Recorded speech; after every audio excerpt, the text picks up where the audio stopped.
आज का विषय है हमारे जीवन में मिलने वाले हर्ष और सुख। यह हमारे ही पाप और पुण्य कर्म के फल का परिणाम है। इसी बात को महर्षि पतंजलि ने योग दर्शन साधन पाद सूत्र 14 में समझाते हैं। ते आह्लाद परिताप फलः पुण्य अपुण्य हेतुत्वात्।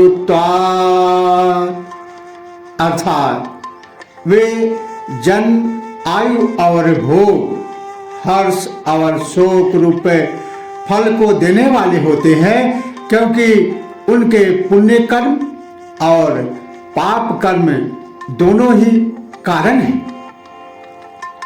महर्षि कहते हैं मनुष्य जीवन में कर्म अनिवार्य है।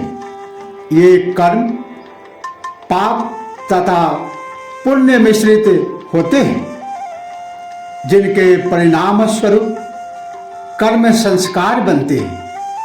इन्हीं कर्म संस्कारों से वासनाएं जागृत होती हैं, जिनकी पूर्ति हेतु पुनः मनुष्य जन्म मिलता है।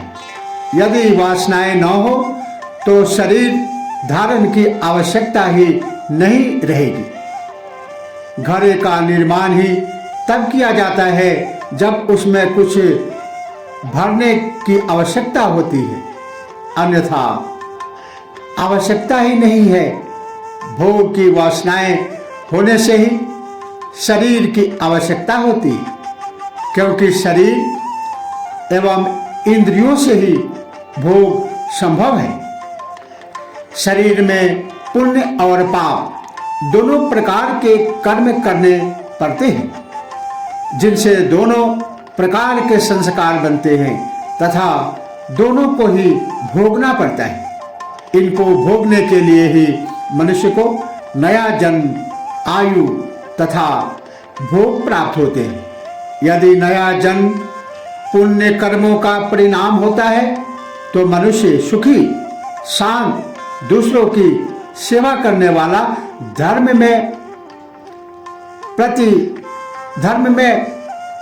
प्रीति रखने वाला तथा आनंद में रहता है, खुशी में रहता है, हर्ष में रहता है।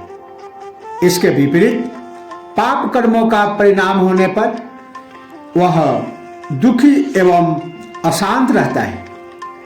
इसी प्रकार आयु का जितना भाग पुण्य कर्म का परिणाम होता है वह सुख आनंद एवं उल्लास से व्यतीत होता है, तथा जितना भाग पाप कर्म का परिणाम होता है वह दुखपूर्ण तथा अशांत व्यतीत होता है।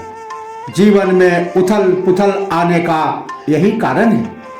एक विशेष अवधि में मनुष्य सुखी एवं संपन्न रहता है, किंतु अचानक उस पर निरंतर विपत्तियां आती रहती है। इनका कारण इन कर्म संस्कारों का उदय होना ही है।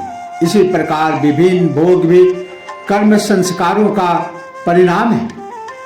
एक व्यक्ति संपन्नता का जीवन व्यतीत करते हुए सभी भोगों को सुखपूर्वक भोगता है, तथा दूसरा निरंतर संघर्ष करते हुए भी इनसे वंचित रहता है।